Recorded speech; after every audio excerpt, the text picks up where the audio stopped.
Hi everybody, and welcome to week 2 of psychopathology and diagnosing and counseling. And so as we go through the summer and you see my videos and talk to me on Marco Polo, you're going to find that I go summer casual. I'll often be wearing my hat, no makeup. I love the summertime and I love to go natural. So let's talk about first last week, which was your first week in class. So last week you had some reading assignments, which were to read chapters 1 and 2 of your textbook, and also pages 19 through 24 of your DSM. And those pages talk about how to use the manual. How is it organized? And so that's going to be important for you to know how the manual is set up as you go through the course. And then you also participated in your first Yellow Dig discussion, and those were introductory pins that you posted, and that you kind of got to know each other a little bit. And before I go on to talk about week 2 assignments and what's going to be happening next, I just want to remind you that for this class, assignments will be due on Sundays at 11:59 p.m., which basically is midnight, and that I'll begin grading assignments each Monday following the Sunday due date. So just keep that in mind. This week, gosh, we got several things going on, and I got to tell you up front that the summer summer classes are kind of hairy, and that's because we're fitting in everything that we need to fit in an 8-week period instead of a 17-week period like we do in the fall and in the spring. So it will seem like it's a little heavier. But so let's take a look at this week. So week 2, what you're going to do is read chapters 3 and 4. And chapter 3 of your textbook talks about models of abnormality. And really, this is just looking at, different ways of viewing abnormal behavior. What does it mean, abnormal behavior, and why do people behave abnormally? And so that's why you can see in the week 2 folder, I've included the Shel Silverstein poem.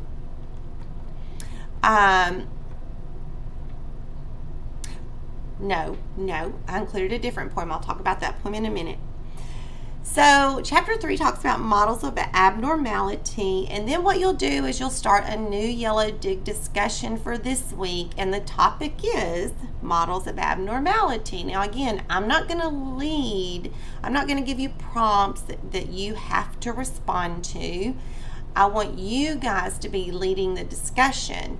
Now I will make a pin that kind of shows you the type of thing that I'm looking for in those pins and discussions, but you're going to be talking about things that you're reading in your book, or maybe finding current events on the weekly topic and then writing about those and posting links to the news articles or to TED Talks or things like that. So that's going to be the Yellow Dig discussion, which will start on Monday, today. And then in the week 2 folder, you'll see that I've included information about the HUDOS instrument. Now, the HUDOS instrument is an instrument that is used to assess a client's current level of functioning. And in the week 2 folder, when you click on, when you click on the link that says HUDOS, click here to view materials, you'll see that the first thing there is a presentation that I have done that explains the purpose of the HUDOS instrument. And in that presentation, I also explain the GAF, which stands for Global Assessment of Functioning. The GAF is what we used with the DSM-4 to assess or to rate a client's level of functioning. But the DSM-5 proposes the HUDOS in place of the GAF. It's a short presentation, and I think that you'll find it very fruitful. In the presentation, I also explain the diagnostic system, the one of both the DSM-4 TR and that's proposed with the DSM-5. And the reason that I show you the 4 and the 5 is because in practice, you still sometimes see people using the multi-axial coding system of the DSM-4.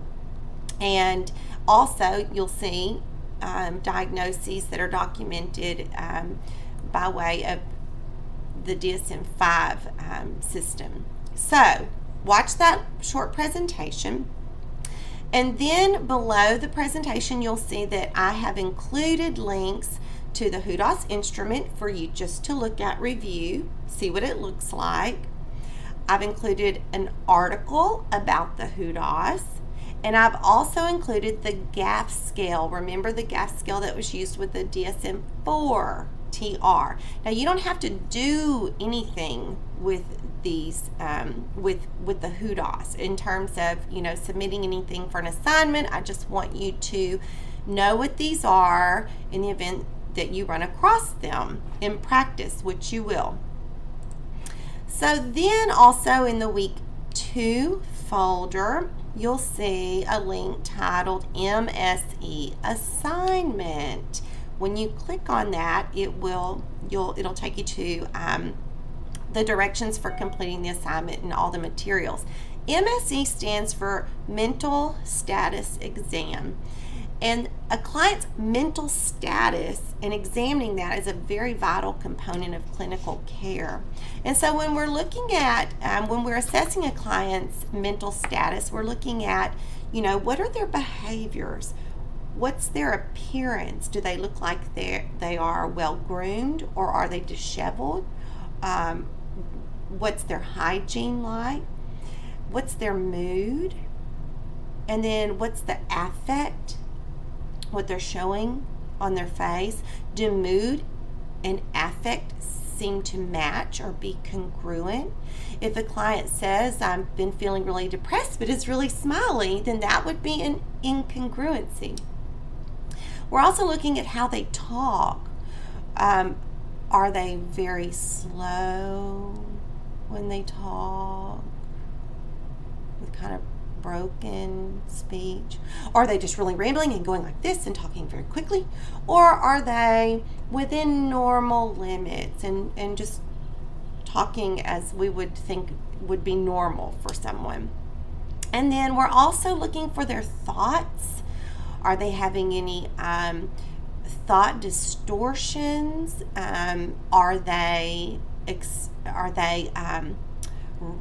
kind of latched on to something, to an idea that they just are hyper focused on this one issue? Do they give a lot of unimportant information when you ask a question, or are they goal directed? And goal directed means when I ask you a question, you respond with your answer to that question, or do you ramble about other things? Cognition. So we also want to assess whether a client is experiencing hallucinations, delusions. And so you probably all know that a hallucination can be auditory, it can be visual, it can be olfactory where they smell things, or it can be tactile, they feel things on their bodies. And a delusion, on the other hand, is just a strongly held belief that is not substantiated by any evidence. And sometimes clients will verbalize, beliefs that they are being watched and observed or persecuted in some way. So we're looking for these, different aspects of their thoughts and cognitions. And then their insight. Do they seem to have any kind of understanding about what's going on with them? And judgment. Are they utilizing good judgment? These are the things that an MSE report covers. So here where it gives the instructions for the assignments, kind of explains that. And then if you go down to part 1, there are some readings for the MSE assignment. And here I've provided you with some links. There is an MSE checklist, and this is a checklist that when you are doing an MSE, a mental status exam with a client, and you're talking with the client, you're checking off just different aspects of speech, thoughts, cognition, appearance, mood, affect. You're just checking off as you're listening to a client. I've also included an article about the assessment interview, how do you go about this interview process for assessing for these components, and then an article that outlines the different components of the mental status exam. So you'll need to review those before you go down to part 2. And in part 2, you'll see a video of a client. His name is Glenn, and the video includes commentaries to help you. And what you're going to do is you're going to watch the video, get your checklist that I gave you printed out, watch the video, and as you watch the video, you'll check off different aspects of the client's mental status that you observe in the video. Okay, after you've done your checklist and watch the video with it, you'll go down to part 3 and you will write your MSE report. Now, I give you an example of what an MSE report might look like. So you'll take the checklist where you have your check marks, and you'll describe them all.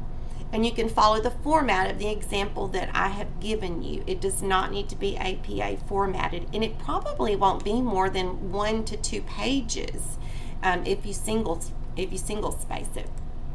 And then finally, when you're done with your report, you'll go down to part 4 to a link that says submit your MSE report here, and this is the link that you will click on to upload your report. Now, when you upload your report, make sure that you include the checklist as the last page, okay?